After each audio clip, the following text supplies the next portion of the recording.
Hi, I'm Saiman Shetty, your host and the founder of Smart Green Card, and today we are diving into something I believe is absolutely crucial for anyone considering the EB1A Green Card.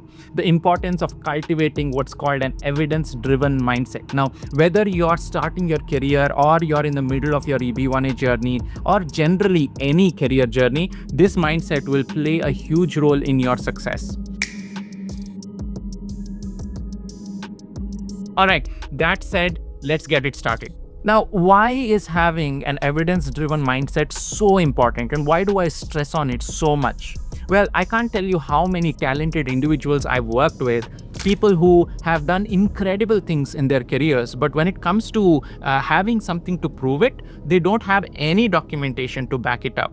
Basically, it's all worth their word, and obviously we know that's not how government operates or the law operates. So this is a problem because at the end of the day, uscis, which is basically the US Citizenship and Immigration Services or the government, is going to look at tangible evidence and provable evidence to evaluate your eligibility for the EB1A.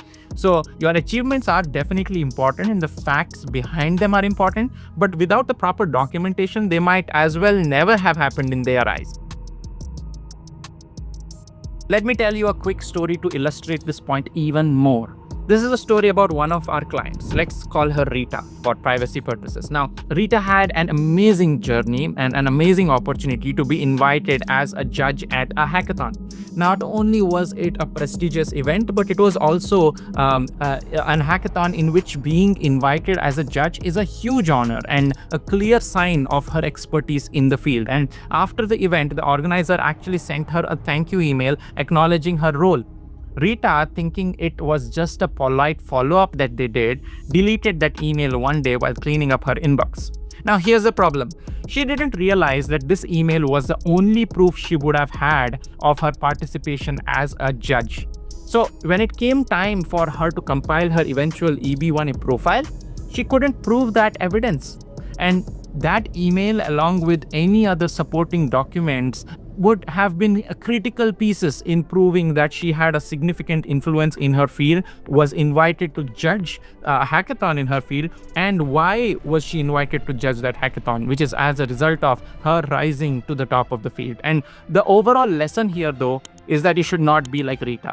When you have a significant opportunity or achievement, make sure that it is always on paper and document the hell out of it. Now, who knows, that thank you email could possibly have been a key to a successful EB1A application, but without it, her case was relatively weaker because that was an amazing hackathon that she had judged. Now, here's the good news though. You can avoid this problem by starting early, and from day zero, start adopting an evidence-driven mindset right from the beginning. You should basically be hungry and greedy for evidence, making sure that you document every single thing that you do. And as you pursue opportunities, whether it is speaking at a conference, whether it is winning an award, or even publishing articles, make it a habit to collect all the evidence that you can. Save those emails, take screenshots, store your invitations, and also organize everything in a very detailed folder. And here's a simple mantra to live by. If it's not documented, it probably didn't happen, at least not in the eyes of USCIS. So always be on the hunt for evidence and think from the standpoint of a USCIS officer, eventually trying to very, very skeptically look at your case and trying to see if you have done that thing or not.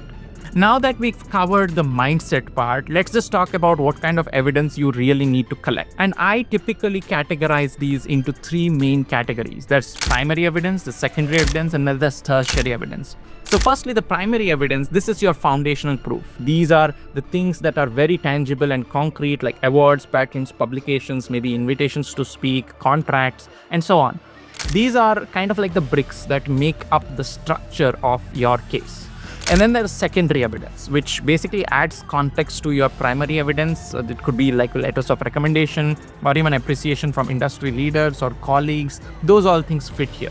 And these letters kind of explain the significance of your contributions and why they matter to your field. And then there's tertiary evidence. This is additional proof that kind of enhances your credibility of your primary and secondary evidence overall. And this could include details about the person who wrote your letter of recommendation or information about prestigious nature of a certain award or of a certain conference that you went to.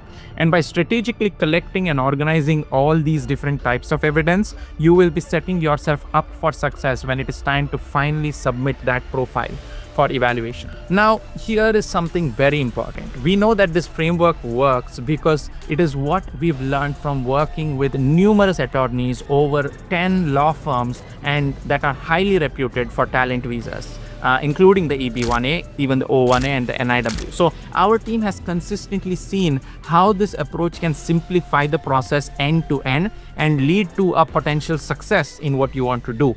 So in fact, following this exact strategy has led to over 100 of our VIP clients getting their success so far. And this isn't just theory, it is what we've done time and time again for our clients over the past couple of years. Remember, building your EB1A case is not something that can be done in a rush or overnight. Anybody telling you that they'll get your case ready in about 3 months is actually probably committing fraud, and it is not advised at all. It's something that you should approach very strategically and thoughtfully. It is a marathon, it's not a sprint, because every time you achieve something notable, you should stop for a moment to think, how can I document this? How can I make sure that this is established and in stone? And that extra step could make all the difference in proving your eligibility overall. So to wrap it up, remember that having an evidence-driven mindset is key to successfully navigating the entire EB1A process. Don't wait until the last minute to start collecting your documents. Make it a habit now, and your future self will definitely thank you for this.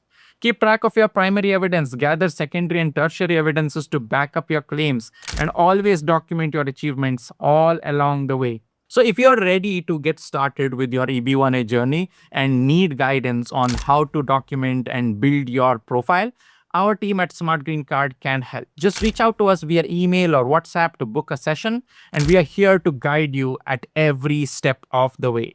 And by the way, this is just a tiny glimpse into the hundreds of minute details that we deeply dive into in our most comprehensive resource, The Ultimate Plan. It is the largest, most complete, and most professionally produced EB1A course in the world. It's the first one that has come into life that has produced a lot of successes in the EB1A. Don't forget to like, subscribe, and share this video with anyone who might benefit from this information. And if you have any questions or you want to deep dive further into the EB1A process, leave a comment below and we'll make sure to address it in future videos. See you in the next one. Keep working super hard towards your green card. It is possible very quickly.